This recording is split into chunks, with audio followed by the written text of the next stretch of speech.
Thank you, Peter, and it's an absolute pleasure to be here tonight. Just in case I nod off, I got off a plane from LA this morning because, yes, I spent the last 16 years with NAB, but I retired, sort of, 3 weeks ago, and I've been sitting on a beach in Mexico, so it's been quite cool. So I'm back this morning and absolutely delighted to be here. And I caught up with Rob about 4 weeks ago, 6 weeks ago, just before I left NAB, and we were talking about my experience with arthritis. And he asked me to come here tonight and share my lived experience. I didn't even know what that was, but I'm going to do that. And hopefully it'll give you a bit of a sense of the kind of journey that I've been on. But if I think back over my life, I think back, and I've been fit my whole life. I played sport, 35 years of basketball, I've run half marathons, I've done triathlons. I still today have a trainer and a coach, and I've been fit.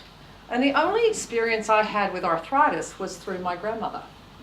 And my grandmother was my absolute inspiration.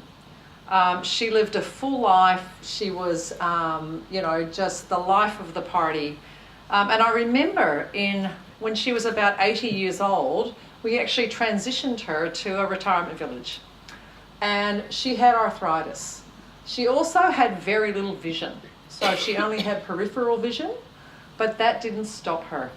So every day she'd take her walker out, she'd go out to the bus, and she'd get on the bus and she'd go to the shops, or she'd go to the beach, or she'd just sit on the bus and have a chat. And she just was living life. And she said, "Cindy, I am just going to keep moving." And that's what she did. Until she realised that she had significant arthritis, and she had osteoarthritis. And at the ripe old age of 89, she had her first hip replacement, right? And I remember talking to her. She was in Queensland, and I remember talking to her every day, and she was in tears, and she was in pain. And she said to me, "What have I done?" And a month later, and 2 months later, and 3 months later, it all came good. And I think, unfortunately, the time was a problem for her. Leaving it until she was 89 was actually way too long. And she died 18 months later, just on the eve of her second hip replacement. I do think she had a bit of a crush on her surgeon as well. So she was delighted to go back and have another crack at that. But I think back now and, I think about what she lived through. But to be honest, when I was 50, and that's when I started, I suppose, exhibiting the symptoms of arthritis, that wasn't my disease, that wasn't my condition, that was my grandmother's. That was somebody else's. And I was fit and I was healthy, and there was no kind of issue that I was thinking about. I never even thought about arthritis. So I was continuing to go to the gym, and I had pain in my left hip, in my back, and all over the place. And so I had physio, I had osteo, I had shockwave therapy, I had massage, I had anything really that would relieve the pain temporarily. And over time, it got worse. And 2 years ago, in 2016, my youngest son was finishing VCE. And they have this thing called schoolies at the end of the year. And I convinced my 16-year-old that instead of going to schoolies, that he should come to Africa with my oldest son and myself and climb Mount Kilimanjaro. Because I had climbed Kokoda 2 years before that. And little did I know, I was actually going to climb Kilimanjaro with arthritis. And so as I was training and intensifying my training, the pain got worse. So I was referred to a surgeon. And I went and I call him surgeon number one. I won't name names, surgeon number one. And I went and spoke to him and said, "I have this pain in my hip and in my back, and I'm not quite sure what it is, but I need you to help me get up this mountain and down the other side."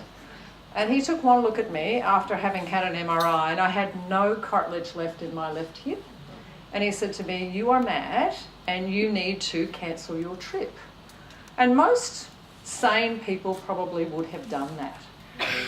But unfortunately, 5.5 years ago, I got a call on Good Friday. That's a call that nobody in this room would ever want to get. My husband was killed tragically in a paragliding accident. and I was left to raise 2 teenage boys on my own.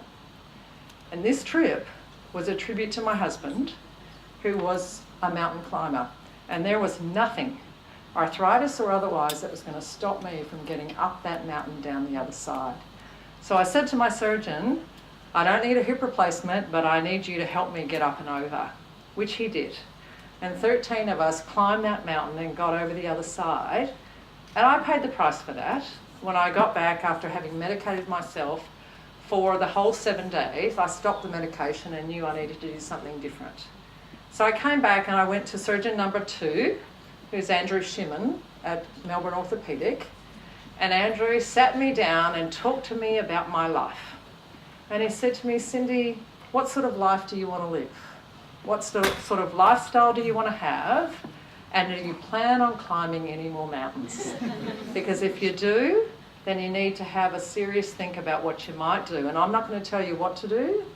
He said, but you have no cartilage left in your left hip. And it got to the point where every step I took was painful, and I was waking up 6 to 8 times a night in excruciating pain. And I knew then I needed to have that done. That was 15 months ago. And it was the best decision I've made in my life. I had a full left hip replacement, and I was a model patient. I did everything he told me to do and no more. So for those overachievers in the room, when they say you do 10 leg lifts, you don't do 30, you do 10. So I did all of that, and I took 7 weeks off work. Now, I hadn't had 7 days off work in my 16 years at NAP, but I took 7 weeks off and I gave my body the chance to recover. I also took a week off before I went into surgery, and I sat on a beach. I have a tendency to do that.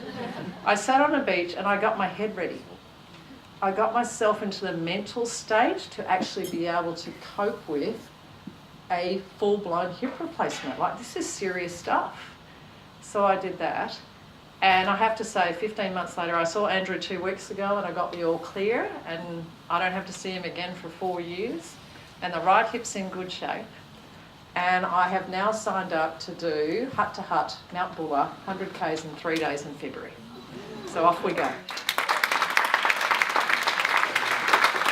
So when I met Rob, you know, I don't think I had a plan. I don't think I even knew what I was doing. But when I looked at the program that MSK has actually developed about, you know, physical fitness and mental wellness and health and diet and all those things, I think I am living that. And I, you know, had I only known that there was so much available to me at the time, I think maybe I would have got to the place that I needed to be, perhaps much quicker. But I'm grateful, and I feel now that I've got my life back. And who knows how long the help will last? I asked Andrew, I said, how much guarantee can you give me? And he said, I can't. But I know now that I'm going to live the life that I want to live, the way that I want to live it. And, you know, as I said, I'm grateful that I have the time with my kids, and I've actually got my health and my fitness, and we'll see what life brings. So thank you. Everybody has a story. This is mine, but I'm sure there's lots of them in the audience today. But I couldn't believe that 1 in 3, 1 in 5, whatever the statistics are, I'm one of those. And I expect maybe my children will be too. So I just wanted to, again, encourage everyone to dig deep, to contribute, to support this awesome cause, because there are more of us living with it than we imagine. So thank you very much for listening to my story.